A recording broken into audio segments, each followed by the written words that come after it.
Hello there. Heh, boner. I actually haven't seen Grand Budapest Hotel. Welcome to this spooktacular episode of Synonyms.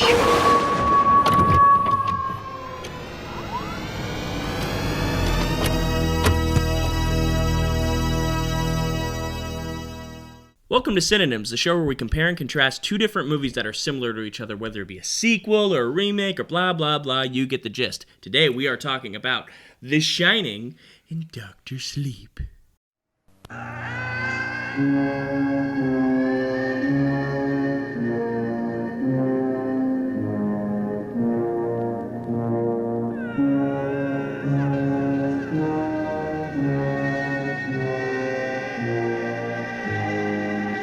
The Shining, a masterpiece of modern horror, directed by Stanley Kubrick, starring Jack Nicholson and Shelley Duvall, rated R. You're magic, like me.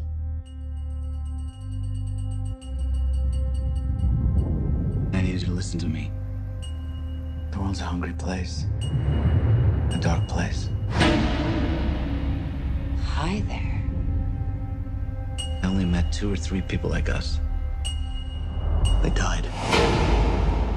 When I was a kid, I bumped into these things.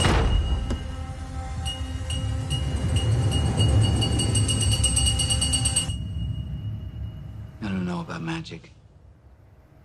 I always called it The Shining. So guys, what's your history with The Shining and Dr. Sleep, each film? You start first, sir. I will. Okay. Don't touch me also.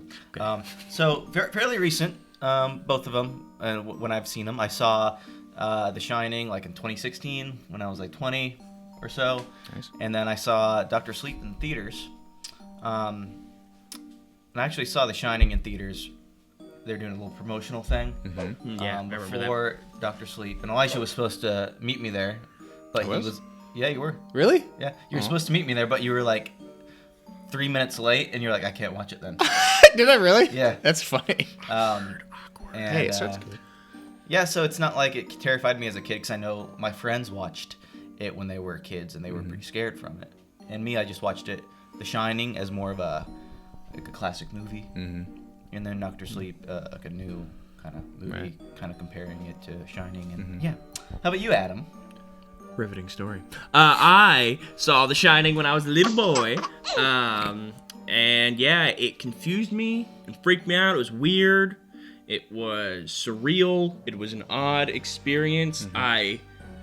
I remember watching it on VHS and feeling like there was this like making of before the movie. It was like this weird behind the scenes thing that felt like it went on for 3 hours, but it Yeah. was probably like 10 minutes. But I remember thinking like, when's he gonna get to the movie? I hate that. When I come up against a director who has a concept that maybe I don't agree with it, maybe I just hadn't thought of it or whatever, I'd be more prone to go with them than my own. It's just I want to be out of relate to it because he is doing exactly what he thinks really he in should and out be of doing ill at health. that moment about it. Because the stress of the role was so My great. own, because I want And to be the- out of control. the stress as of an being actor. away I from want home them on to have the occasions control. when Otherwise, we it's were going to become just sitting predictable around in my or work. think you're smart, that's about not to come fun. to work. you know? Well, you know, and I admit that I do think I am. Eventually I watched it, and yeah, it confused me as a kid, but it definitely left the iconography of like the images in the movie definitely left an effect on me. I couldn't say I was like terrified by it, but there were images that stayed in my brain. Yeah. That pretty Like frames or yeah. things. And then when Dr. Sleep came out, I remember I liked the filmmaker, Mike Flanagan, the guy who made it. And I was like, cool, he's making a Shining sequel. That's interesting. I remember when I heard the premise of what the book was, I was like, that sounds awful. It's like Danny grown up fighting vampires or whatever. And I was Yeah. like, that sounds like the dumbest idea. Yeah. They used the word vampires? Yeah, that just like was like the premise I just impression. read online. Yeah. And so then I saw the movie, and yeah, I saw it alone in a theater, and I thought it was pretty good. Yeah, so that's my history with the film. So you go ahead. Mine, I saw The Shining a couple days ago, and I saw Dr. Sleep today. All right, interesting. There you go. Okay, Yeah. yeah, very good history. Yeah. But you could have Okay. saw The Shining a couple years ago. I could have seen it a long time ago. Yeah. So normally My when whole we do this kind of thing, I think we usually try to find a like what do we think's the best of the two kind of deal. I think in this scenario, I think it's good to just say up front, like, I mean, I don't know how you guys feel, but The Shining is a classic. I don't think Dr. Sleep is better than The Shining, but I think it's different. And I think that... me and Elijah might surprise you. Okay, interesting. All right. Well, I don't know if this is like the normal verdict we'll go to, but we just want to talk about the two. We'll probably talk a little bit less about The Shining and more about Dr. Sleep because everyone kind of knows The Shining. But we'll still discuss them. What's there to say about The Shining that hasn't already been said? Right. I mean, it's a classic. It's great. Great performances. It's weird. It's creepy. It's there's a lot to dissect in it. Stanley Kubrick. I mean, come on. Yeah. I mean, it's a classic. So. And years from now, people are gonna be like, it's Mike Flanagan. Right. Yeah. Maybe. I mean, he's kind of like the new It guy. Like he's like the new Shyamalan of like I feel. No, I mean like in a way that I saw an article that was like he's the new horror king. Yeah. I wouldn't say Shyamalan just because... Shyamalan in his early days when they were saying that about him. Because he had a couple good movies and then they kind of started I'm saying when he first started, everyone was like, oh, he's the next big filmmaker. I guess like Jordan Peele was kind of like that too. Yeah. As far as I'm aware, I would say that Mike Flanagan, I mean, everything he's made that has been pretty critically lauded. This might be the least critically lauded of the things he's made, which I can understand to an extent. I guess we should all just say, we all think The Shining's pretty good. Yeah, your thoughts on The Shining? Yeah. Good. Yeah. I mean, it's a classic. So, Dr. Sleep. What do you guys each think of Dr. Sleep? I like it a lot. I have problems with it. Okay. I don't think I like it as much as you. Okay. But I think they're both different movies. Like one's a horror movie, and the other I have a hard time calling it a horror movie. The Shining or Dr. Sleep? Dr. Sleep. Okay. Because it's more of like a fantasy kind of suspenseful movie. Breathe deep.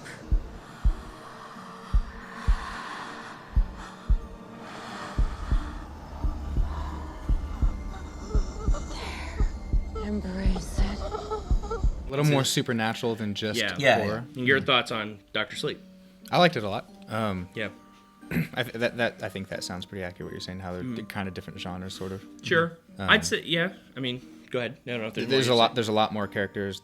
This one's more of like almost like a character study. I don't know if you can say that. Yeah. I think that. So I love Dr. Sleep. I was so surprised by how much I enjoyed the movie. I have any complaints I have about it are so minor, and even the ones I do, I'm like,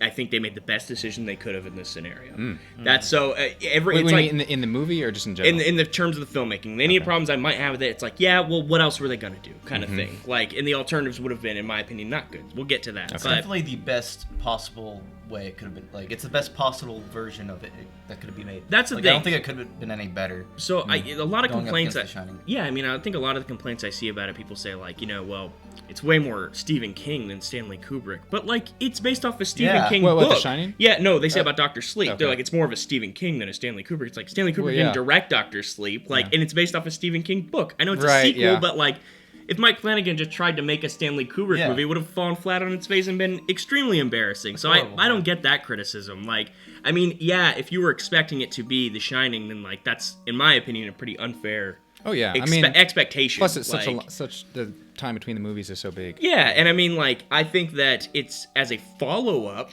it's pretty interesting, and I think that what they did with it was, he made a pretty straight. I haven't read the book, to be fair, of Dr. Sleep. Has anybody read it? Or The Shining? I haven't read it. I know about them, but I haven't read them. I read The Shining. Okay. So I know, obviously, very infamously, Stephen King does not like The Shining film. He was not a fan. It's probably his least favorite of his movie adaptation. He described it as like a beautiful car with like no engine. Like he thought aesthetically it was gorgeous, but like he thought that Kubrick really missed the themes of the book. And kind of what he was going for. Because a lot of The Shining is like a metaphor for alcoholism. The whole idea of the book was like Jack Torrance succumbs to being an alcoholic and it destroys his family. Yeah. Like that's kind of the whole idea of it. And Kubrick was like, this speaks to me somehow different. Yeah, so like, and that's an element in that, but it's more of a ghost story. Like that's definitely more like The Haunted Hotel. I will say I agree with a lot of Stephen King's criticisms, but I still think The Shining is great. It's different. Yeah. So one of Stephen King's like big, the things that he says, like his biggest criticism is that Jack Torrance seems crazy before he even... Which is totally fair. I mean, it's Jack Nicholson, so I get that. Well, Like, and I understand why the direction would be like that in the film. That's 2 hours. And you can't have him being like a American Family Dad or whatever. And then all of a sudden, like, it's harder to believe. Do you think they're trying to show that he's crazy or that he's slightly, like a little bit psychologically damaged from accidentally hurting his kid while drunk? It could be either. I mean, I think casting Jack Nicholson, who is sort of known to play crazy, erratic characters, makes you instantly, when you see him, when he's in the car and he's like, you know, I'm trying to... saw it on TV. He's like... Don't worry, Mom. I know all about cannibalism. I saw it on TV. See? It's okay. You saw it on the television. See? He saw it on the TV. Already seems like he wants to kill the kid. Like, he's already, like... that's not how I got. He was just like... But, like, you could interpret it that, right? It doesn't seem like he wants to be his dad. So that's why It doesn't seem like he likes his kid. Stephen King said that he was like... The whole point was he's supposed to be a nice, happy-go-lucky dad. he Throughout is. the thing, the Overlook starts to overtake him and make him crazy and make him... But again, metaphor for alcoholism. Is it in the book that he accidentally hurt his kid while That's drunk? in both, yeah, Okay. I think so. So then he was not a fan of the casting of Jack Nicholson. He didn't like the casting of Shelley Duvall because that was supposed to be like a cheerleader blonde type who then he said she already looked like she'd been through hell like at the beginning of the movie. But she's such a small, quiet, like... Weather forecast said it's gonna snow tonight.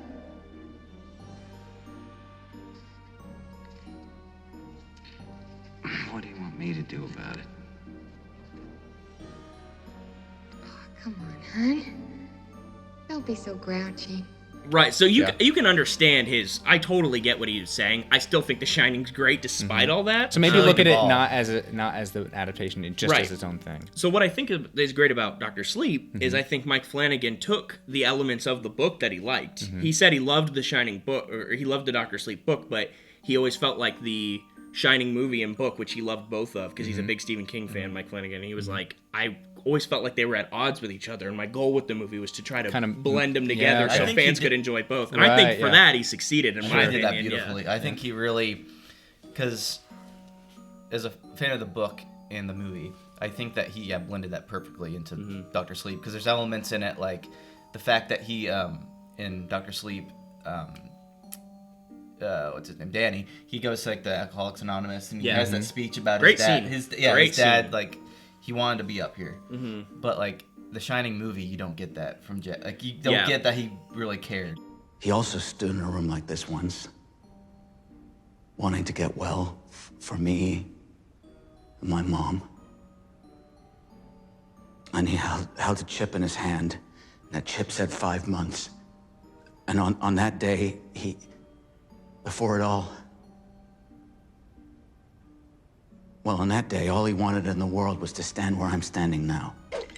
Here's to 5 miserable months on the wagon and all the irreparable harm that it's caused me. You don't know enough about him, really, prior to what happened. More depth into Dr. Sleep, into everything, like, it adds the depth that was in the book of The Shining. To the Shining film that wasn't there, which I think was intentional, but I think it can enhance the experience of it, in my opinion. And I think that, there were, like, for example, in the Dr. Sleep, or the Shining book, the Overlook gets burned down at the end of the Shining book. So the final act of Dr. Sleep, they go to where the ruins were. But Mike Flanagan was like, when I was reading the book, I wanted them to go back into the hotel. I wanted to see that stuff. Yeah. So he was like, so when I adapted it, that was one of my goals. Like, I would love to see them go around into the hotel again and re-experience all that. Yeah. And then also the ending of the Shining movie is very different than the book. Jack does get redeemed somewhat, and he blows up the hotel. He's the one that he sacrifices himself and destroys the hotel. Whereas the film, he's over it. And so they basically took the ending of the Shining book and put it into Dr. Sleep, because the ending of the Dr. Sleep book is not the same. Which does kind of work thematically if you combine the two movies, because he says when he's up there in the Alcohol Anonymous thing, he's like, thank you for both of us, I guess. Yeah. Right? And his dad wanted to be there. You right. could argue so he sort of did what his dad couldn't do. Right. Yeah, I was thinking earlier, I'm like, because there's that great scene with him and his dad in the bar. My favorite scene of the movie. One of the best scenes of the movie. and I'm thinking about it, I'm like, I really wish there was like some redemption for Jack in that movie. Then I thought about it, I'm like, the redemption is the son. The son just kind him of being redeems there. him. Yeah. Just not making the same mistakes. Yeah. By not making the same mistakes and doing what at the end of the Shining book in Dr. Sleep. So I do think that's kind of a difference. I think it's actually in Red Letter Media's review, they mentioned that The Shining is more of like a cold film, and that Dr. Sleep has this warmth to it. For scenes like where he's trying to, the title of the movie, he's trying to get that guy to go to sleep. He helps him, calm him. There's nothing like that in The Shining. The Shining is feels more of like a colder film, and it's more isolating. There's more like hope in Dr. Sleep. So I do think that's like one big difference between the two, but I think that they balance each other out well. Also, another big difference in the Dr. Sleep book is in the Shining book, Scatman Crothers.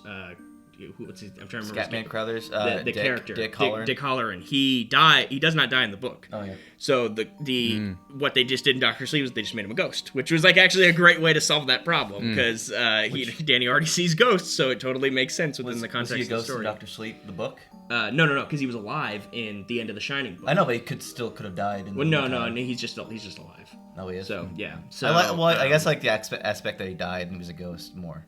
Yeah, and, like, at the end, I he's actually like that more. Back. Yeah. He says, this is my last dream. Yeah. This is my last dream.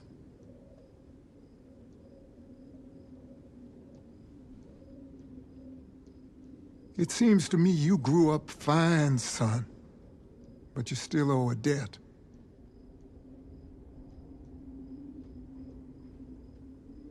Pay it. I guess a big thing that I want to talk about, so maybe we just get this out of the way now, is the element of returning characters in Dr. Sleep that were in The Shining. Okay. So they recast, obviously, Wendy, Dick Halloran, young Danny, and then Jack. Most infamously Jack.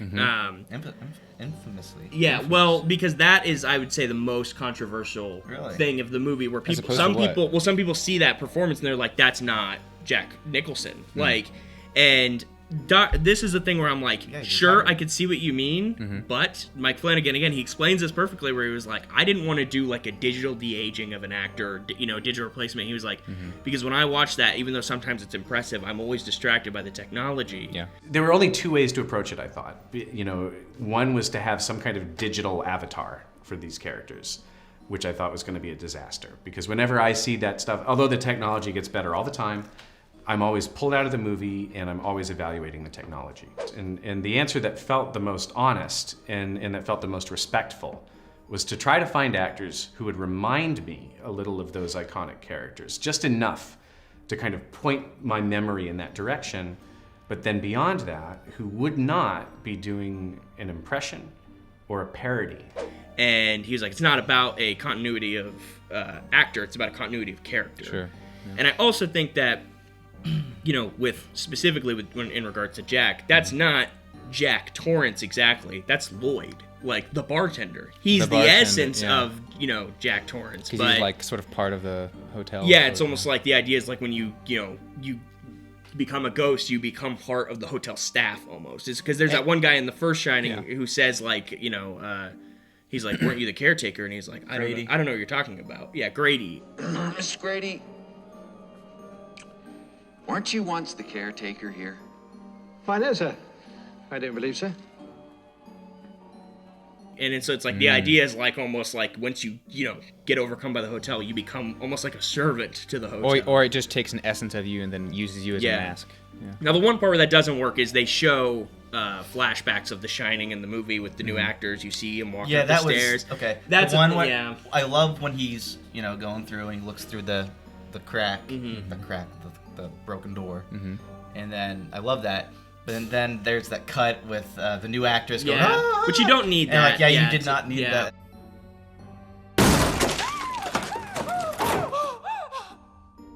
I'm fine with the one where Rose the Hat's trying to get into his head and she's seeing all the trauma. Yeah, that's fine because that's like showing what she's seeing in his brain. But the one with that, it's like, yeah, we get it. Like everybody knows the iconic shot. If you wanted to have that flash there, of the horrible memory just flit in your mind, what would you use, the old footage? I would just use nothing. Like you just see the image and he looks around and almost maybe gets a look on his face. Because like you get the idea, you know what he's looking at. We know what the scene was. So you dislike it, you wish they would remove those? No, I'm not saying I would remove it. More just like that's the only one where I'm kind of like, yeah, I don't think it's necessary, but it's fine. Like I don't hate it. But you want to recreate it though if you're doing that. Sure, and I get as a new director, you're like, I want to do it, and the actress is like, please.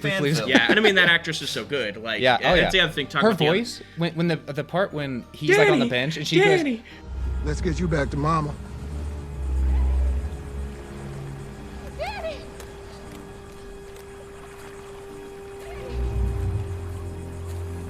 There you are. Where did you go? Huh? you can't do that. She got the voice down perfect. Yeah, she's do we great. Do we know that that's her, or did they use? I think it's her, but when she says Probably. Danny, it almost sounds like it could be from the original, but I don't know. She was But I mean, good. if they're gonna do a complete new actress, they probably let her do the lines. Yeah, I mean, she was good. She was good. They did. I liked the guy who did Jack too. I thought he was. Do you know that that's Elliot from E.T., the little boy from E.T.? Is it really? That's Henry Thomas. Oh, yeah, nice. who's in a lot of Mike Flanagan stuff. Okay. And I remember he said when they cast him, he was like, "Are you sure you want to cast me for that part?" And he was just like, and he was just like, "All right." Like, so he shaved his head to get the hairline and stuff. Props to the hair and makeup, because like I like the choice when they're at the bar to only do the profile. Yeah, profile. It lets it be less distracting that it's not actually. I agree. Yeah, and he did a pretty good job. I think. Yeah, I thought they all did really good. I think the best was Holler. Dick, he's great. Yeah, the guy who played Dick Holler totally got him, and perfect. young Danny was really good too. I mean, I thought they really nailed it. What I thought was really kind of cool is to see. So they like recreate some of the footage, like him on the tricycle. Yeah.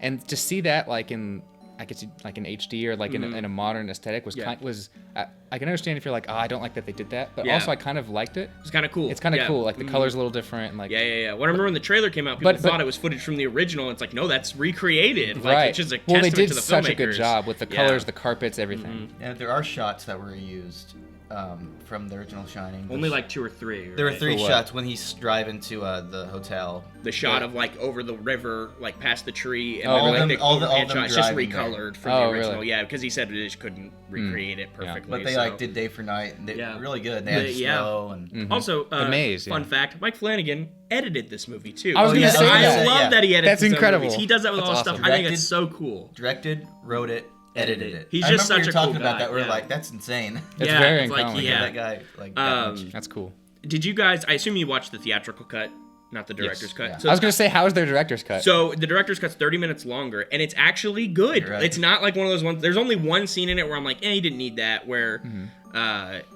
after he talks to him in the bar. And he knocks the drink over. The scene doesn't end. The scene doesn't end there. He's like, "Oh, I'm sorry." He's like, "Let me clean you up." And they go to the bathroom from the first one. He's talking to him. He's trying to. He's like, "Hey, you need to bring that girl inside." It's just extraneous. They don't really need that. But the rest of the stuff's just character beats. There's a whole thing where this is like one of the things that I wish they hadn't cut out, because in the director's cut they talk about how they mention how Danny's mom couldn't look at him after the Overlook Hotel. He mentions that to Jack in the bar. Every time she'd look at him, she would look away because she'd always see Jack in his eyes, is what he said. He's like, when he got older or when he was a kid? When he was a kid. He was like, she'd always look at me and see him. So he changed his eye color with his shining powers from brown to blue. And then, but then they just re-edit it to where at the beginning he has blue eyes, which is a continuity error between The Shining and Dr. Sleep. So he changed his eye color. That has significance later, because he also says when his mom was dying, he couldn't look at her because she was covered in death flies. Yeah. And so that adds way more significance to the end of the film, where they're looking at each other in the eyes in the Overlook Hotel as he's dying, coming a flame hotel. So it adds way more to that. So what's the issue with, because Ewan McGregor has? I think I don't know if the reason was they cast Ewan McGregor and they're like, we need him to have blue eyes, or if it was just supposed to be a thematic thing where they wanted to tie that at the end where it looks. What are Danny's eyes in The Shining? They're brown in the original Shining. And the beginning of Dr. Sleep, the theatrical cut, they're just blue. They don't explain it. Because the little boy's eyes are blue? Maybe. Yeah, I don't know. But they just were like, so they added a beat basically where he says his mom couldn't look at him because he reminded him too much of her dad, so he changed his eye color. He like goes to the mirror and he like looks, and it's like kind of a mirror when he's talking to Tony in The Shining, and he's just kind of like, and then his eyes are brown. And then that's what they are. That shot... I was reading trivia for this. They said that they actually had Ewan McGregor run out and bring the kid in. Yeah. That's great. Had them run out and that last shot where it pans into like the mom and it's Ewan McGregor looking at her, and then it pans back into the kid. Like, oh, really? Yeah, so it's done in camera. That's pretty good. But yeah, the director's cut, if you like the theatrical cut, totally worth watching. Yeah. I always recommend people to watch the theatrical cut first, because it's a long movie anyway, and so it's like, I would hate it if you're like, I just have 3 hours and I hated it. It's like, well, if you like it, then watch the director's cut, because it's totally worth watching. Yeah. There's some added lines where like he says something like when he's taking that money from that lady, And it leaves that little boy there. They confirm the theatrical cut, or the director's cut, does take the money and leave, and he leaves a little boy there. When the theatrical cut, they make it a little more ambiguous if he took the money or not, which he does in the director's cut. When I first saw it, I thought he gave it back. And then I watched it this time, I'm like, oh, wait, no, he took it. Which, I mean, yeah, it's ambiguous. But then you have that scene with the, like, dead corpse of the baby. And he's at least confirmed he left her there, yeah. But he definitely takes the money in the director's cut. But then the guy says, like, he tries to, like, hide the memory into a box, and then Dick's there, and he's like, you can't hide memories. He's like, those are the ghosts that stay with you, or something like that, which is a great line. Yeah. They had a lot of just good character beats into it. So they had to cut probably just for time. I think that's what it is, yeah. And Mike Flanagan said he was like so thankful that they let him release the director's cut, because unfortunately Dr. Sleep was a bomb. It didn't make money. It flopped. So he was so thankful that they actually let him re-edit it and like release it. Right, like, because usually a studio would just be like, you lost us money. We're not going to do anything else for you. So something I wish that either of those films kind of went into was the fact that Tony is a real thing, like a person. In the books. He's actually some guy that was just talking. No, he's Danny from the future. Yeah, that's the idea in the. We talked about this as soon as you finished Dr. Sleep. I like ran to you and I was like, "What do you think?" I gotta know, because I was like, need to talk to somebody about it. In the Shining book. What did I say about Tony? Oh, I said that was my one thing in Dr. Sleep where I was like, I don't know how much that lines up with the Shining, because he says. He just kind of has one line about it in Dr. Sleep where he says, like, oh, I called my version of The Shining Tony. Which is like, well, I guess he did, but it's like, they don't really discuss it too much in The Shining. The movie, it's kind of just more left ambiguous. Like, Tony's just the little guy who lives in his mouth. Is Tony one of your animals? No, he's a little boy that lives in my mouth. Tony's his imaginary friend.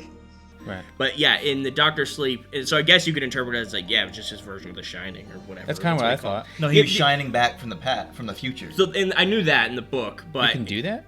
It's vague. Wait, in the Shining book it says that? In the book. In the book, what happens is that Tony is older Danny talking to him basically, which is why he's saying, "Don't go to the Overlook Hotel. Like it's bad." Blah blah blah. Yeah. That's in the mini-series Shining that they did in like the '90s and stuff. But yeah, they kind of change it in this a little bit where he's like, yeah, Tony was just, it's what I call Shining. I do like the moment where like he wakes up, he's like passed out, and the guy's like, you were yelling for Tony. He's like, who's Tony? Yeah. Like, that's a great part. What happened? He just dropped. Thought he was having a stroke. Who's Tony? What? He kept saying, please help me, Tony. So yeah, that's one little thing where it's like, I guess it doesn't retcon anything from the Shining movie. Like you said, you even kind of interpreted it as like the Shining was his version of. It was basically just using the book to save him at the end. Yeah, they don't really discuss it in the Shining movie. Like it's just mentioned as like, yeah, this is the guy who lives in my mouth, Tony. And then you never really, he talks a couple times, but it's not really ever explicitly, like a lot of things in the Kubrick Shining, it's not ever explicitly like talked about. And that's one thing, with The Shining, the people who don't like Dr. Sleep, typically what I find is, and this, not speaking for everybody, but a lot of them don't seem to like that Dr. Sleep seems to confirm and sort of solidify things in The Shining movie that seem intentionally left vague. That are supposed to be, I think that the idea in The Shining, it was more mystical, but now it's definitely more straightforward. It's making it more concrete. A little bit, yeah. So it's, I think that's partially for audiences to understand, like Dr. Sleep, what's going on. You need to kind of know the backstory of The Shining. So it's like the idea of like, was Jack a good guy or a bad guy? It's like you can view The Shining as there's people who view it as like he was a crazy guy who went to that hotel because he wanted to kill his family. There's people out there who have that opinion of it, which Dr. Sleep firmly says like, no, not really the case. Like it's definitely like the Overlook Hotel and stuff. So there's things that are more defined in Dr. Sleep that aren't in The Shining. So I typically find that people who like that aspect of Shining that's a little more vague and ambiguous. They're like, I don't like the Dr. Sleep like basically tries to answer the things that I didn't need answered. Does the book do a lot of that for The Shining? Well, The Shining book's not as ambiguous. It's more straightforward. Sure. So yeah, it's not like the Kubrick film where it's pretty like cut and dry, like, guy who goes to a hotel, gets overcome by the hotel, wants to kill his family. Like that's basically the kind of the gist of it. Okay. It's not as left intentionally vague. And I totally can understand that comparison. I don't have that I wouldn't say I have that opinion of The Shining where I like that it's more vague. I view Dr. Sleep as kind of its own thing. If you want to view The Shining as that, then you could just watch The Shining and, whatever. But I like that Dr. Sleep kind of works as a companion piece to it and kind of describes things a little more in detail and makes it more concrete and makes it more I think with something answers, like this, especially because the movies are so far apart from when they were made, it can be helpful to kind of think of them as separate, especially when The Shining is now like such a strong like cult classic kind of thing. Oh yeah. It's just like like in your mind, like if you like The Shining a lot more and you kind of bothered by Dr. Sleep, is kind of just let it be separate. Yeah. In your head, Yep. like clearly it kind of was. Yeah. Because they weren't. Nobody was planning to make a sequel for right. ever, basically. Yeah. Well, that's the other thing too. You know, that's worth mentioning is kind of talking about the stuff in Dr. Sleep that's not tied to The Shining. Mm-hmm. I think that the first 2/3 of Dr. Sleep aren't really connected to The Shining. There's the characters from the first film. Mm-hmm. You know, you get a little bit of follow-up from the first movie, but from there, once Dan's an adult, it's pretty much its own movie up until the third act where they go back to the Overlook. Yeah. Every character's new other than Dan. Like you're introduced to new villains. You're introduced to a new threat, a new protagonist. All new characters. Everything in it's different than The Shining, basically. Yeah. There's callbacks, obviously, like the red rum thing where it breaks into the wall and stuff. And I love that. I love that. Which I is love a how great he looks sequence. into the mirror and it says Red rum. And now it says murder. That's how Yeah. he gets it. Where in The Shining, she sees murder in the mirror. Yeah. And gets it. So that's kind of cool. I there's little tiebacks like that, but for the most part, the movie. And a lot of people, and again, another criticism kind of people have of Dr. Sleep is they say, well, I don't like that the third act is just a bunch of Shining fan service. It's just, you see the guy in the hotel and he's like, great party, isn't it? And you see all the ghosts from the original Shining. And I can understand that if you're like, yeah, I don't like those gimmicky. I can see how, I mean, it kind of gets close to that. But the argument I would use is that, like, the first two acts are its own movie. So by that point, you either like the movie or you don't. Yeah. Like they're winning you on their own merits. Like, if you're not into the movie at that point, then and you only like that stuff, then you only like the stuff tied to The Shining. Right. And opposite, like if you're into the movie at that point, then like to me it's earned it by that point. You get to do the fun Shining stuff and recreate this stuff. And they do it because so it's well too, I think. Yeah, I don't think they do it too crazy in my opinion. But are those actual sets, at least the gold room and the room where with the typewriter and stuff? They recreated them. They had to recreate They had to them. find the blueprints from the original. Really? That's the whole thing with The Shining, where Yeah. people talk about the layout of the Overlook makes no sense and how it's intentionally designed to like disorient you. There's like In The Shining? Yeah, there's a Okay. part where like a tracking shot where he goes into that guy's office and sits down and talks to him, where you see behind the office there's a hallway, but then somehow in there's a window. So it's like people say that was one of those crazy things that Kubrick did, where it's like he intentionally was like trying to disorient the audience Totally and possible, stuff. yeah. It's totally one of the Yeah. many conspiracy theories with The Shining, which people were saying that he was that particular of a director, which could be the case. Who knows? He's not alive, so no one knows for sure. But yeah, they went back and they got blueprints from the original archives and they recreated the sets. Did a pretty dang good job, I'd say, because they look pretty good. So The carpet, the hallway with the blood flowing through. Yeah, the gold room, yeah. That looked all really good. It was all good. That was like one of the only digital, like that was done digitally. The blood, yeah. In Dr. Sleep, Yeah. where in The Shining It was real. they did it 3 times. Took 9 days to set up each take. Yeah, they said it was too took how long? expensive. 9 days to set up each take. Yeah, and they only did 3 takes. And they said, which is unknown for Kubrick because he usually does Yeah. like 100 takes and Yeah. stuff. There's like that. There's another really famous story from The Shining. People probably know about The Shining, know this, but the story with Scatman Crothers and Danny, where they're talking with the ice cream or whatever. They did that take like 80 times or something, and Scatman Crothers started to like cry, and he's like, "I can't do this," like because he wasn't like an actor, he was like a musician, and he's like, "This is like driving me insane." And like the little boy was like, "Fine," he was just like, whatever. Ice cream. He like wasn't really an actor, so like he's just kind of like, yeah, whatever. Which that little boy is in listens the to him the movie. whole time. That's the fun. Yeah, the little boy who plays Danny in The Shining is in Dr. Sleep. Number 19. That kid is a natural. He hits the ball every time, like he can read the pitcher's mind.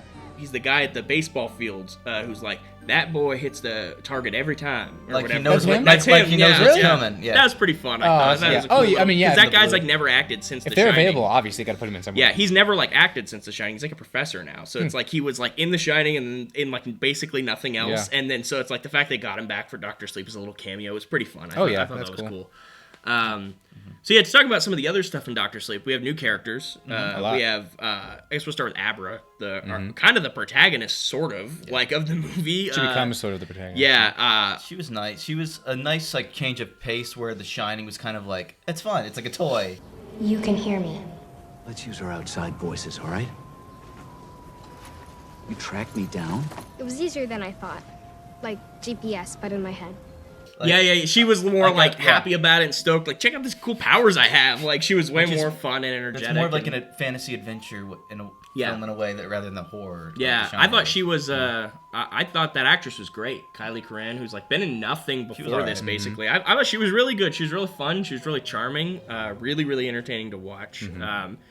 Really hasn't done a lot since the movie. She's done some like TV show, but it's like she should be getting more work. But she was really entertaining to watch. Yeah, She was real fun. I thought she carried a lot of the movie very well for like someone who's never really been a lead. Right. And then you have the new villains, the True Knot, who I thought were awesome. Yeah. Like, I think Rebecca Ferguson's so good. She did really well. She's so creepy, but like alluring. Like, that's part of her character. Right. Like, it's almost like they always say like Dracula, the point of that character was he was supposed to enchant women in, and that's how you get them. And she's kind of the same way with like what she does, which is great. I thought she was good. That's what the snake bite girl. Snakebite Andy, rattlesnake also good. bite, She's great. Yeah. Snakebite Andy. She lured men in. Yeah, she was. She great. really didn't like men. Yeah. Fucking men. She was great. I thought that whole character was cool. And that's a great way to introduce like kind of how the group works, because she's like not into it at first, and then she becomes part of their group, and so she's basically there to have the audience understand like what's going on. Initially, who are these people? Yeah, it's like an How's this entryway work? to it, which is cool. Do you have Crow Daddy? That guy? Yeah, he's a good actor. He's in the was Fargo good, too. TV show. I can't remember the actor's name, but he was really great. Yeah. All those little The old man? the old man, that was guy around in the Roman days. that guy, yeah, That's cool. That guy's a Mike Flanagan regular. He's Lurch from the Addams Family movies, and he was in another great Mike Flanagan such movie. a unique look, and which fits perfectly. Yeah, he was great in Gerald's Game. He's in that another Mike Flanagan film. So is the doctor who's the AA guy who started the AA meetings, right? Yeah. Gerald in Gerald's Game. He is Gerald in Gerald's Game. Yeah, so. I think all the new additions of the cast are really fun and really interesting and really well performed. And then obviously, I think we have to talk about the scene that traumatized most people when they watched Dr. Sleep, the baseball boy scene. Are you gonna hurt me?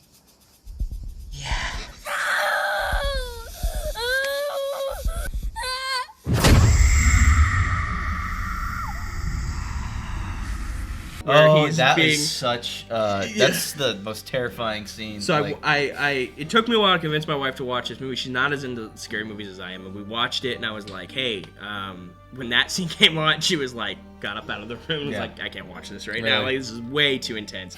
Credit to Jacob Tremblay, who is a fantastic actor. I didn't know that was him. Yeah. Who's in, people know him from other things, so I think that was also another, I remember he was like one of the first people announced for Dr. Sleep. Really? So my assumption was like, oh, he's playing young Danny, I guess, like in the flashbacks. So like to put someone who's kind of recognizable now as like a young child actor and to kill them basically was like. In one of the worst ways. In a horrific way, and like he plays it so well, and there's like that funny story behind the scenes where I guess the people who were gonna like kill him to see the actors were like, yeah, we're like so excited, like we're gonna kill him, blah blah. And then when he started his performance, they like basically froze because they were just like he was so good. They were just like they couldn't handle it. So and when, we actually have to kill those people. Yeah, they were just like they started like tearing up. I guess they were just like this guy. And I guess after they did it, he like jumped up. It was his birthday, and he went to go eat some cake or whatever. He's like, yeah, like he was like, yeah, he like high fived his dad. He's like, yeah, I did it. That's great. And that's a good act. Yeah, which is similar to It. They did the same thing in It. Like what's his name? Yeah. I think Finn Wolfhard did the same thing to Skarsgård. Yeah. Like, oh, freaked him out. Then he's like, "You're doing really good. You're a great actor." Yeah. That's awesome. That's funny. That's what Finn Wolfhard did to Skarsgård. Well, they say kids sometimes have an easier time acting because it's easy to make believe. Right, yeah, they're just kind of you can kind of let go. As an adult, you have insecurities, and you're like, oh, do I look good on camera? You think about the person over there behind the camera. Like, kids don't think about that. They just go. Right. Like kids have this sort of like electric energy that I think adults don't. Yeah. But yeah, that scene's horrific. It's gruesome. It's really hard to watch, but it was great. And what's great about it is the villains aren't doing it necessarily. I mean, they're nefarious about it, but they're just trying to survive.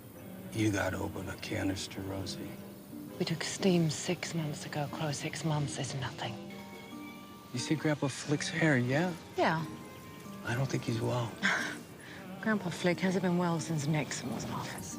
Like, you totally understand what they're doing. I like, don't empathize. You're not empathizing, but you understand what they're doing. They're trying not to die. Like, you don't empathize because obviously kids, they're villains. Logically, like, sure. But... They're just trying to live. So it's like that's how they survive. Yeah, but it's you had awful. Your time. Get out of there. They're selfish. They're villains. Like, that's why they're the bad guys. Yep. And so I think it's great because it shows how far they're willing to go. Sure. And I don't feel bad at all. Yeah. The way they die. Oh no, I don't feel bad either. I'm not saying I feel bad for them, but it's a you understand the villain's motivations. You get it. You're like they want to live. They don't want to die. They're as afraid of death as anybody else, and now that they know they have a way to live forever, they're gonna do what they need to. There's I also think another line that's I think only in the director's cut where they explain why they don't want to kill Abra.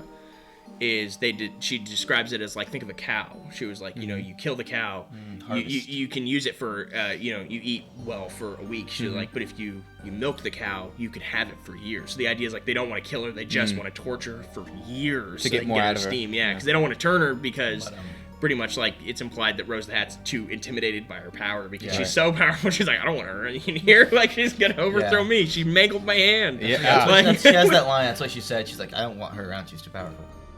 Is she food, or do we turn her? We don't turn her. Rosie, are you sure? If she's what you say she is, then we don't want anyone with that power in the knot. Yeah, and she's got that, which she like mangles up her hand, which is like just Gerald's disgusting. Game. Yeah, which happens in Gerald's game. And she's so gross and stuff, and she has that like blue wig on her eyes, and she looks like something out of that. The actress was a fan of. I don't know if it's Rooster. Yeah, Rooster Teeth or something. Ruby? Yeah, The actress is a fan of that. So that's why they have the posters in the wall, and that's why she has like kind of that weird design with like blue hair. I guess that's well, they had the action figure of that on her. Yeah, so that actress is a big fan of that in real life, so that's why they incorporated that stuff into the movie, which is pretty cool. It's cool too because that like a kid would do that if they see themselves as like they're the one in control, they're the powerful one. They would. You could totally make sense. They would take on attributes of like a character or something that they look up to. And that they think of as like strong. For sure. Cocky. And... another character. Yeah, another character that I really like, Billy Freeman, the friend that meets Curtis's character. Yeah. He's the guy who he gives Danny a place to stay and stuff. Great, just like one of those characters. You're just like, what a great guy. So when he dies, it's like even more heart wrenching. She's like, you're like, no, like, because it's like he's willing to just be like, look, dude, like, what you're saying sounds insane, but I'm willing to help you just because, like, I want to help. A great moment that he did, credit to the actors, when they're digging up the baseball boy. Yeah. And he's like, they didn't even bury him deep. Fuck, Daniel. The fuck? They didn't even bury him deep. They buried him shallow. I'm sorry, Billy.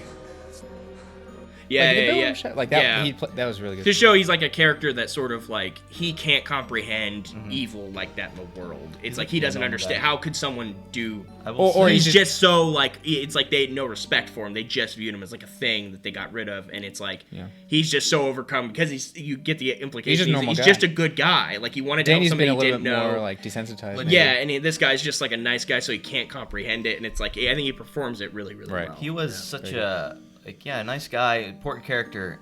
I thought his death was really anticlimactic. Kill yourself. No! Billy!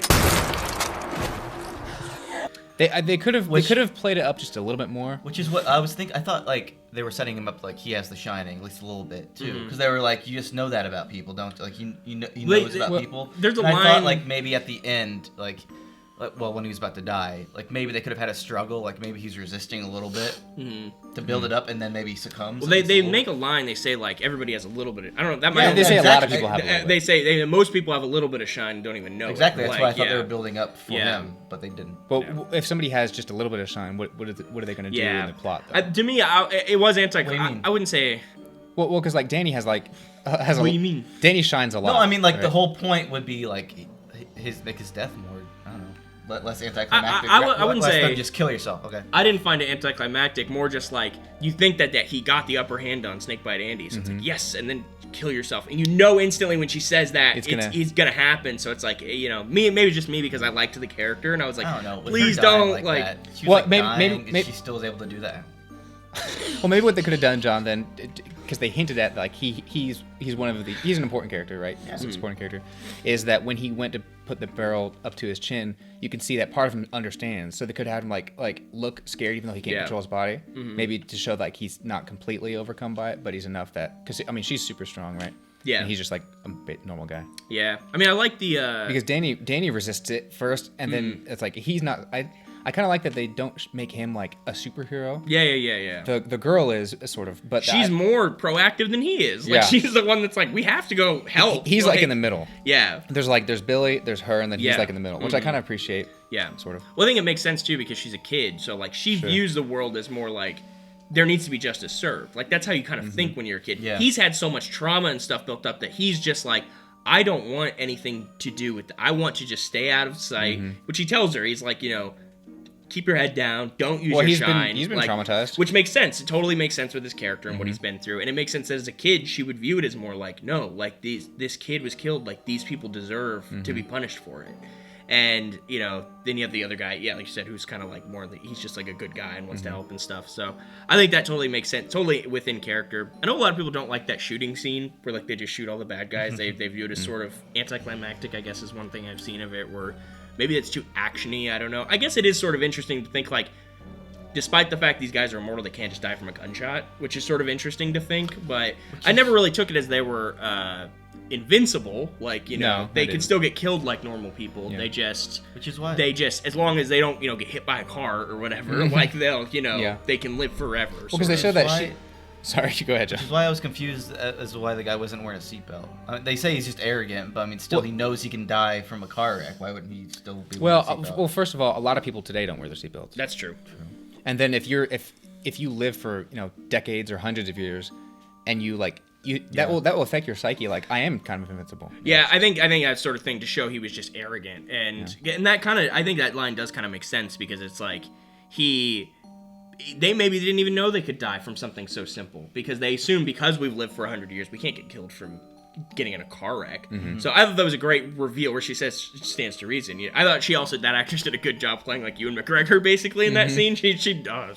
She's like, I haven't been hungover like this in a long time, whatever she said. He's like, what? Like, they made her eyes blue, which was cool, like a little effect to show she was dead. Yeah, I was fine with it. I think she was too like cocky and smiley. I feel like I could see that. I feel like Danny wouldn't have been like that. That probably has more to do with the directing, though, rather than just her assuming that. Like, she gets, because she's doing a lot of winning. Yeah. And she's young, but she's powerful, right? She's like the it's the shiniest. Yeah. She gets beaten like once or twice, right? Like where they get her in the neck, they inject her. Yeah. Is that the only time that she's getting? Rose the Hat grabs her in the thing, and she's like, "This isn't your mind." Like throws her back or whatever. Those are probably like the only two. Basically, yeah. I feel like if they showed her struggle just a little bit, or just be a little bit more affected by like the horror of the situation. Yeah. Because like you're saying, she looks forward to like justice and to punish these people and get them because they're killing kids and I'm a kid and that's not cool and like whatever. The reality of like these horrible like demonic vampiric kind of things that are like. Does she ever witness them die? She sees the Crow Daddy guy die, and she's like, I hope that hurt. Because she found out that he killed her dad or whatever. Right. Or she's in the car, and she starts, like, crying or whatever. And then, like, he crashes out of the car, and she says, like, I hope that hurts. Like, and he's like, see, I think maybe... It's just really cool how they do the that was good. The death scenes. Maybe if they showed her be a little bit more affected emotionally after the fact, or like, this is actually real. Like, I'm just a kid, and maybe I'm over my head. And then I can see that. That would give Danny a time to step in and be, like, the leader, sort of, as opposed to...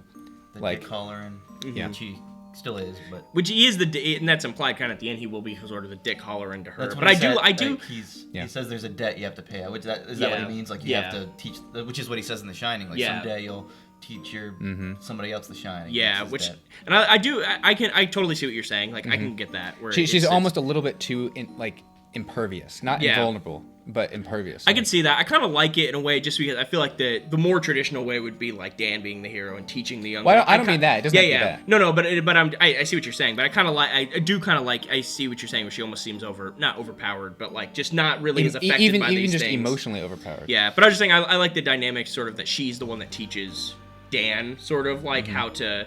You need to stand up for things that are bad. And he says that at the end. He's like, he's like, yeah, there could be more people out there, things worse. He's like, but there's people like you, who are just good people that fight for what's good and will shine, and that's his arc in the movie where he decides I love that. At the end, he's like, shine on, where the whole time he's been hiding himself. Yeah, which is great. I told you when I first met you, I told you that you should hide. That you should keep your head down. Keep your shine out of sight. But I was wrong. Shine on, Aberstone. And I think that's and he sacrifices himself for it. So I do like the dynamic, but I see what you're saying. I can agree with that, where it's like, she's a little because sort I think of that is one element that might to it. make it veer like across the line of like, this is not a horror movie, is like a kid is like, haha. Yeah. She's more like, it's like you said, it's different than The Shining, right? Where it's which is like, okay. That's more, okay. More so like, I'd call this very horror. serious, I'd call this and maybe that's like a thriller suspense. So I've seen people describe almost Dr. Sleep as like a superhero movie, which like I can kind of sort of see, like it feels like that a little bit. Which in is some funny scenes, because but... I hadn't seen either of these until we're like, all right, we're gonna do this show. Yeah. Is after seeing Dr. Sleep, I was like, you know what would have been interesting? Have either of you seen the movie? I think it's called Push. I know that movie. Yeah, I haven't seen it. But... that moments during this movie made me think of that because this is almost superhero because they have like different names for people that have different abilities within the Shining. Like, oh, she's a pusher. What's Snakebite Andy called? What's her thing? I think she says she's a pusher. She's like, you're a pusher. Here's the deal, Snakebite Andy. You're a pusher. You can push people.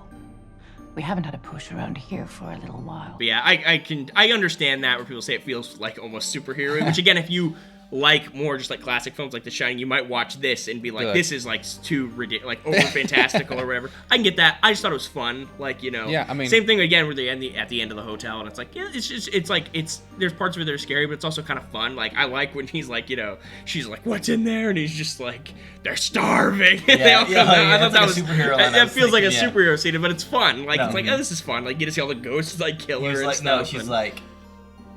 What'd you say? What are you hiding in those? What's in those boxes? They're not secret. They're starving. He says they're not special. Something special, huh? They're not special. They're starving. Yeah. He's like walking. I like how they do repeat the blocking of The Shining, where he's walking up the stairs with the axe or whatever. Yeah. Oh yeah. Awesome. You think he said they do fun a few like fun inverted moments? Yeah. He probably was like, I have the high ground. I'm sure he said that when they were filming it. Server Anakin, I have the high ground. Oh, there we go. When she sticks the finger in his artery. Oh, it's so gross! Yeah, it's like, she just sticks it. Yeah, that's disgusting. The effect when they're all on top of her and like one of them pushes their hand like under her skin. Yeah. That's gross. I love how at the end it's the hotel that kills her, and then at the end it's the hotel, it's the villain again. Well, I like that it's like they kill her, but they're not like gonna show mercy to Dan. They're like, we're coming back for you too, and he's almost like, oh shit, like I didn't think about what I was doing. I should have gotten up sooner.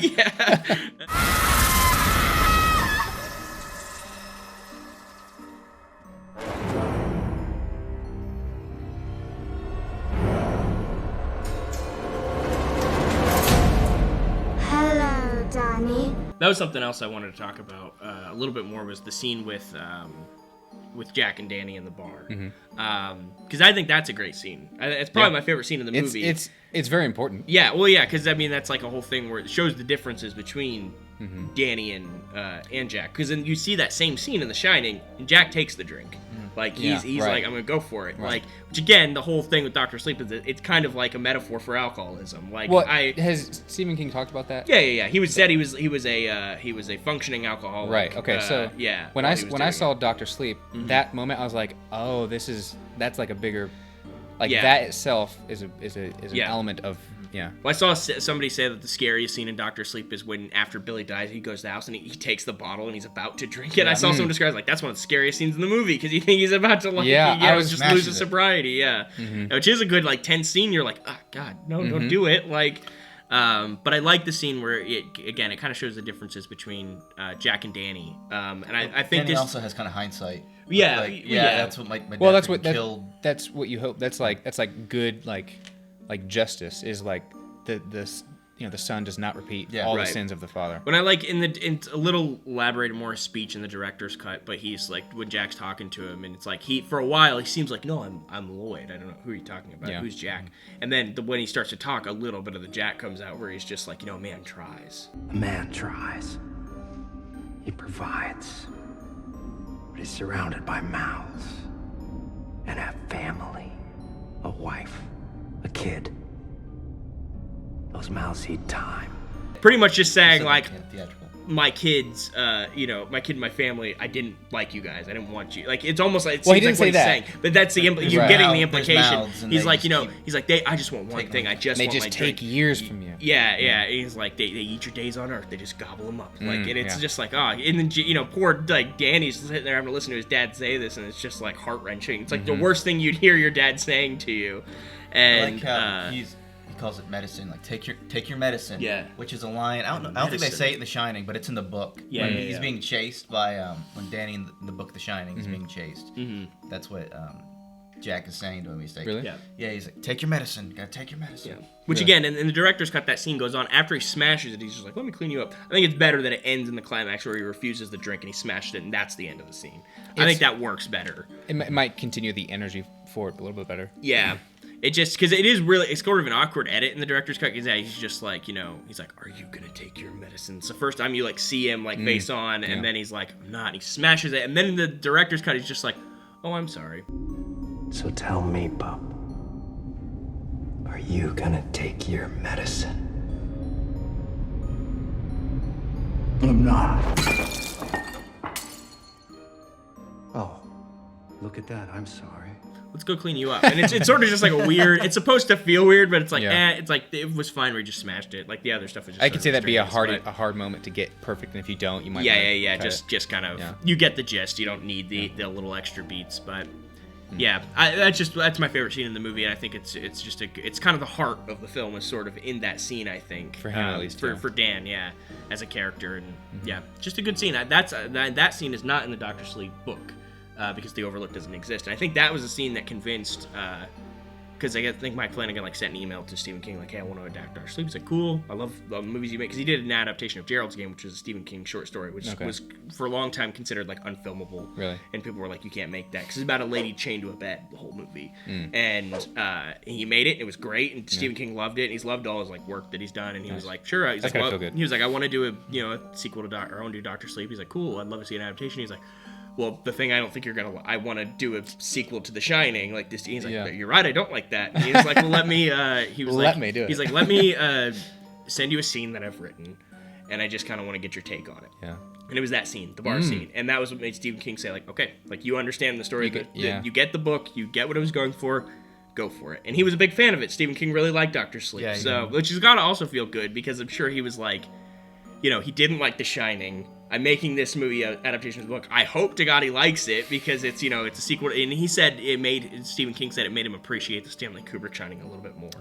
So that's got to feel great as a director. You're probably like, thank God. It's kind of funny that so they made the TV special in '97, I think. Right. And in order to do that, they had to have Stephen King sign a contract saying he wouldn't talk bad about the Kubrick. Oh film anymore. yeah. He That's a sign that you maybe you're not going. Yeah, he wrote the teleplay for that. If I have to break this lock, Danny, you're going to bed with a hot butt. I guarantee it. Which I've never seen the miniseries of The Shining. I've seen bits of it. I don't know if you know that they did a miniseries in the 1990s. He wanted a TV special to be made, so they were like, okay, you can do it, but you can't do preemptive bad PR. Yeah, it was like a two-part in the 1990s. They did like a 2-part miniseries of The Shining, which was more faithful to the book, which coincidentally just redid the story. Yeah. It's just like a remake basically, but it's more closer to the book. So it's different enough. But I haven't actually seen it. I've just seen elements of it online and stuff. But the weird thing about it is I feel like now that miniseries is sort of like, when it's referenced, people often are mocking it. They're like, oh, the miniseries of The Shining is just like a,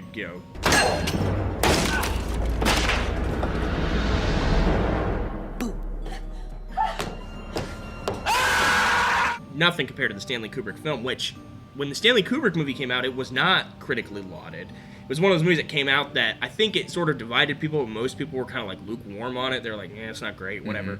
And then it gained more of a following later on. And the 90s miniseries, when it came out, got good reviews. And people were like, yeah, it's great. Like, did what the Kubrick film couldn't have done. Like, it was way more, like, has heart and stuff. So it's very interesting to see, like, now that one's looked back on as more kind of like, meh. Like, and then people, like, view The Shining as a classic. So kind of interesting, I think, how that stands to reason. It has the girl from Risky Business in it, which I didn't know. Oh, yeah. Rebecca DeMornay or whatever. I don't remember the actress's name. Maybe I could use some caretaking, too. Weirdo. But you're saying how he said Dr. Sleep made him appreciate The Shining more. Yeah. That as a director of Dr. Sleep, we've been like, I made Stephen King. I made the King. Well, not that, but I made him like a Kubrick film even more. It's yeah, that's what I mean. I probably had to feel tired. Yeah. And he said the Kubrick estate, his heirs, I guess, or his family saw Dr. Sleep and they really liked it too. So that probably has to feel good too, because you feel like, cool, the people who made The Shining, like, or people knew the guy who made The Shining, liked it, and then the guy who wrote The Shining and Dr. Sleep appreciated what my a film, fantastic week that would have been. Yeah. Your movie's done, because that's a huge undertaking to get it finally done, and then hear all this good feedback. It's like, It really did mix that Kubrick film and Dr. Sleep novel. I haven't read the novel, but I'm assuming perfectly. Based off what based on what I've read from The Shining. Based off what the goal was for Dr. Sleep, as being a sequel to The Shining and an adaptation of the book that you're hoping, can kind of blend the two. I think you did about as good of a job as you could have done with that kind of movie. Yeah. Because again, that's a massive undertaking to say, I'm going to make a sequel to a classic film. The only thing I can compare that to is a movie I haven't seen, Blade Runner 2049, where it's not based off a book, or maybe it is, I don't know, but it's a sequel many years later. We could do that one at some point. Yeah. They a sequel very many years later that people critically really adore. 2049? Yeah. But also, which people really like the original as well. Right. It's a similar situation. Coincidentally, both did not do very well at the box office. Interesting. Blade Runner 2049 was a big flop, but lost the studio a lot of money. We should do both Warner Brothers too. Interesting enough, poor Warner Brothers. But we should do a synonyms on these 4 movies. Yeah, all together because they're kind of similar in that. Yeah. They are. I mean, sequels that are way later. Both kind of their own thing at first, but then become kind of tied more into them later on. But both are like appreciated. Yeah, I would say that with Blade Runner 2049, Blade Runner is obviously a classic, but I know a lot of people that think that 2049 is better than Blade Runner. I don't know as many people that think Dr. Sleep's better than The Shining. More just it's a worthy follow-up, in my opinion. Which I haven't seen Blade Runner 2049. I think it's a similar situation because you said when the first two both came out, they didn't do so well. Blade Runner, did not do well. But now they're both looked at very fondly, and then these two sequels are, I think, both looked at fondly. Right? What do you think about like the elements that I'm assuming many people pick up on for like that it's almost like superhero-y, which is like I think they talk about The Shining as like it's like a thing like she shines brighter. It's like it's almost like campy's not the word, I don't know, but then they talk about the steam and they say she's more steamy. It's like it's kind of like, what do you think about that? Just people's reaction to it, or my opinion of just that. Your opinion that those are like, it's almost like science fiction-y. Yeah, sure. I mean, it's more of like an adventure fantasy thing with horror elements. Is that how the books are? That they treat it more like hard. Like... Dr. Sleep, I think so. I don't know as much about The Shining. I think the difference with The Shining is you're isolated with one character who has The Shining, 2, I guess, if you got Dick Hallorann, and then you have Dr. Sleep, which has multiple characters that have The Shining and abilities and different just supernatural abilities. So it makes it, I think, kind of inherent in the source material. It's sort of like more like a superhero thing where it's like, I'm going to use my Shining to astral project into your room, and it's like that, feels like insane. And then he uses her body to use the Force to push on the the steering wheel. So you don't have stuff like that in The Shining, right? You know, it's especially the movie, which again feels more cerebral and more it's psychological a psychological in your horror. head. It feels, because The Shining also you could view it as like it feels like what it's like to lose your mind, where it's like at the end they're running around, they're just seeing like a guy giving a bear giving a blowjob to some guy in a room, and you're just like, what is going on? Like it's like you're losing your mind. Right.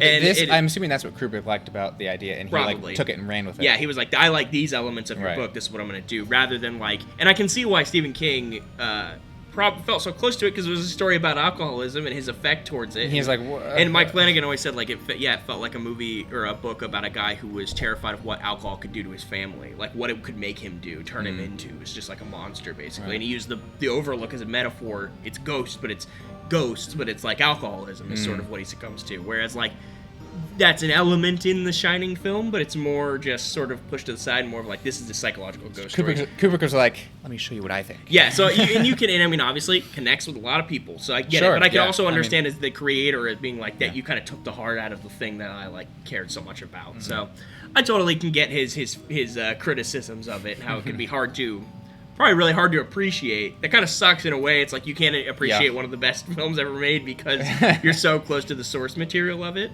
That's interesting. But yeah, I think Dr. Sleep though does a good job of reconciling the two. That's one side thing it does that kind of sneaks upon you. It's like, it kind of ties them while being truer to the source, and then also being like a good movie in itself. Yeah, for sure. Yeah.